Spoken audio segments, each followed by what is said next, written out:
Hai, gue Ilham. Seringkali kita masih suka bingung ya, berapa sih position size yang ideal? Padahal menentukan position size itu penting banget loh untuk mengelola risiko kita. Selain itu, kita juga akan bahas gimana cara mengelola manajemen risiko. Nah, di video kali ini kita akan bahas semuanya. Sebelum gue mulai, kalian harus ingat, investasi aset kripto memiliki risiko yang tinggi, yang antara lain risiko perubahan signifikan nilai aset secara cepat. Jadi mohon pelajari dan berhati-hati sebelum berinvestasi. Seperti yang kamu tahu, kripto adalah aset berisiko tinggi dengan potensi imbal hasil yang juga tinggi. Tetapi pasar kripto sangat fluktuatif dan risiko kerugian selalu ada. Manajemen risiko membantu kamu mengambil keputusan trading yang lebih baik. Dalam investasi kripto, pemahaman terhadap dinamika pasar adalah aspek krusial dalam manajemen risiko. Jadi kondisi pasar bull dan juga bear membutuhkan strategi yang berbeda. Contohnya, saat sedang bearish, risiko yang perlu dihadapi saat membeli altcoin bisa jadi tinggi karena sentimen negatif sedang menguat. Bahkan, banyak altcoin yang nilainya bisa turun hingga 90%. Oleh karena itu, diperlukan manajemen risiko yang bijaksana dan hati-hati dalam kondisi pasar seperti ini. Dua langkah penting dalam pengelolaan risiko trading yang bisa kamu lakukan adalah: pertama, tentukan toleransi risiko, hitung persentase kerugian yang dapat kamu tanggung per transaksi. Ini penting untuk mengukur seberapa besar risiko yang nyaman untuk kamu ambil. Kedua, gunakan stop loss. Stop loss adalah fitur yang secara otomatis menutup posisi tradingmu jika prediksimu salah, sehingga membatasi potensi kerugian yang jauh lebih besar. Untuk lebih lengkapnya tentang apa itu stop loss, kamu bisa cek videonya di sini ya. Nah, bagaimana cara menentukan position size yang ideal?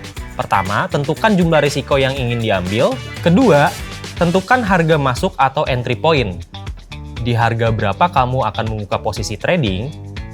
Ketiga, tentukan level stop loss. Di harga berapa kamu akan keluar dari pasar untuk membatasi kerugian jika prediksimu salah. Perlu diingat, modal yang kamu miliki dapat dialokasikan seluruhnya atau sebagian.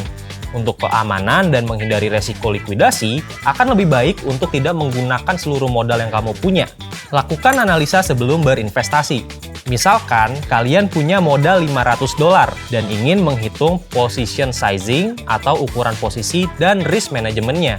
Caranya, ukuran posisi sama dengan kerugian maksimal dibagi persentase stop loss. Contoh, gue mau membuka posisi long pada aset WLD di harga $1 dengan leverage 25x dengan batas maksimum kerugian 10% dari total modal dan 5% dari pergerakan harga aset, serta take profit 20% di atas harga entry. Nah, cara menghitung ukuran posisi dan risk manajemennya adalah 50 dibagi 5% sama dengan $1.000. Jadi, total nilai posisi yang akan gue buka adalah $1.000. Dan biaya margin yang dibutuhkan kurang lebih $40 atau 8% dari total modal yang kita punya. Di sini kita bisa mengatur stop loss 5% di bawah harga entry, yaitu di harga 0,95. Dan take profitnya 20% di atas harga entry, yaitu $1.2. Jadi ketika harganya turun ke $0,95, kita rugi $50 atau 5% dari total nilai posisi yang gue miliki dari $1.000. Namun aktual kerugian gue adalah 10% dari total modal yang dimiliki dari $500.